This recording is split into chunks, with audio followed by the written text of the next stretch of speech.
Well, howdy there, Internet people. It's Bo again.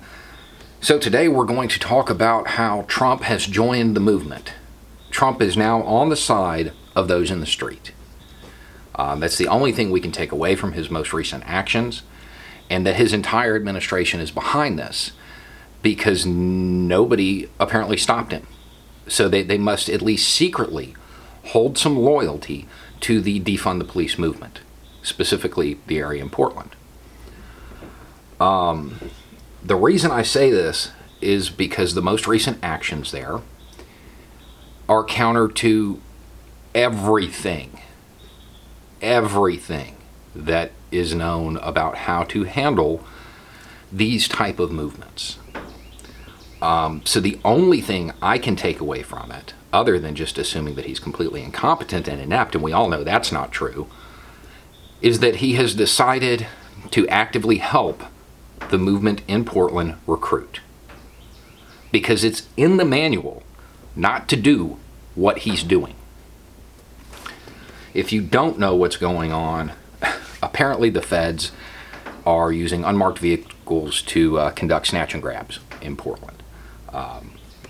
They're just rolling up, yanking people in. I know people want to talk about the legality and the constitutionality of it. The Trump administration does not care about the Constitution, and they don't care about staying within the law. So I'm going to skip over that. We're going to go straight to the practical aspects of this. These arrests, detainments, whatever, they appear to be just a form of harassment. There are a few extreme circumstances which this would be warranted. I have found precisely zero evidence suggesting that's the case. It appears to be just a method of harassing the movement in the streets. That's really what it boils down to. It looks like they're just snatching up people who are dressed in all black. In the cases I've been able to actually track down what's happened, they've let him go pretty much as soon as they ask for a lawyer. This security clampdown, which is what this is wrong. Not just morally, not just ethically, not just legally, not just constitutionally, tactically and strategically. It's in the manual. Don't do this.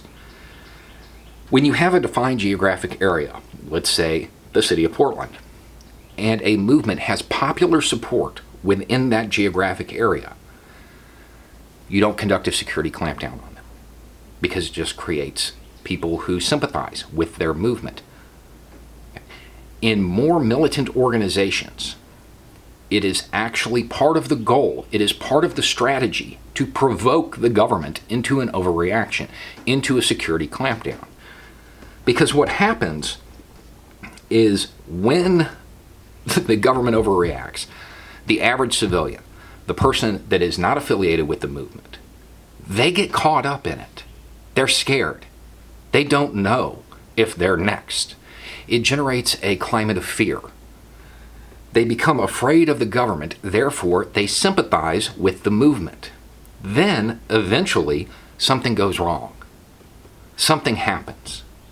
It could be one of these vans accidentally hitting somebody. It could be them snatching up somebody who is beloved in the community. It could be one of these people resisting and it going loud. Any of this stuff that happens, it gets blamed on the security clampdown. Therefore, it gets blamed on the government. Therefore, all those people who started to sympathize with the movement, they join. They're no longer sympathetic. They're active participants, and they take it to the streets. The understanding of this theory started more than 100 years ago. This isn't new. This isn't new. People have understood this for 100 years now. Security clampdowns, these kind of measures, backfire. Always. They don't work. They've never worked.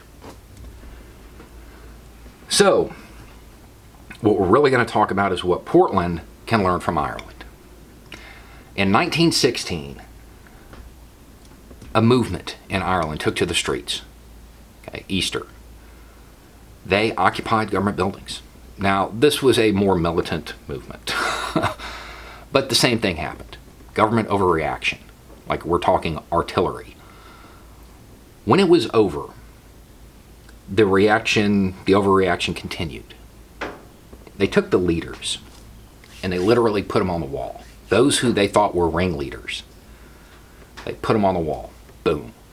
There was one guy, Eamon de Valera, who was slated to be put on the wall, but because he had an American passport, he got a pass.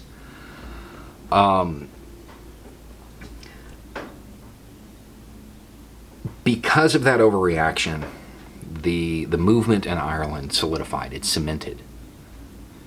It wasn't very long before we had the Republic of Ireland.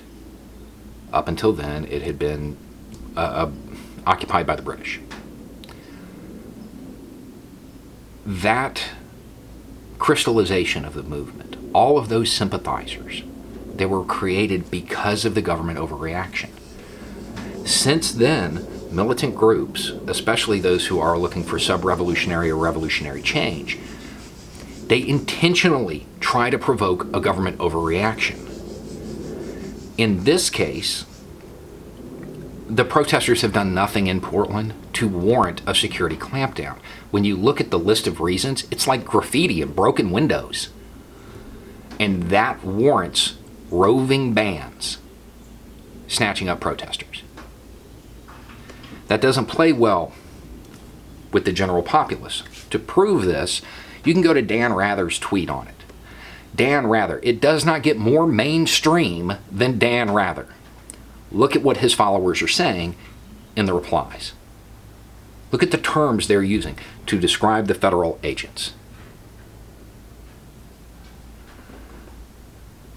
Trump has done more to grow the movement in Portland than any activist has.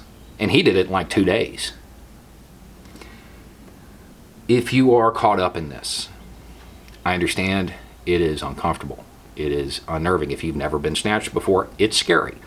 It won't be the second time, don't worry. It does appear that as soon as you ask for a lawyer, they let you go because they don't really have a reason to hold anybody. If you are part of this movement, just accept this for what it is. The legal arguments, the constitutional arguments, they don't matter. Look at it from the practical aspect. To steal a phrase from De Valera, every one of you they snatch brings 10 more to your cause. Anyway, it's just a thought. Y'all have a good day.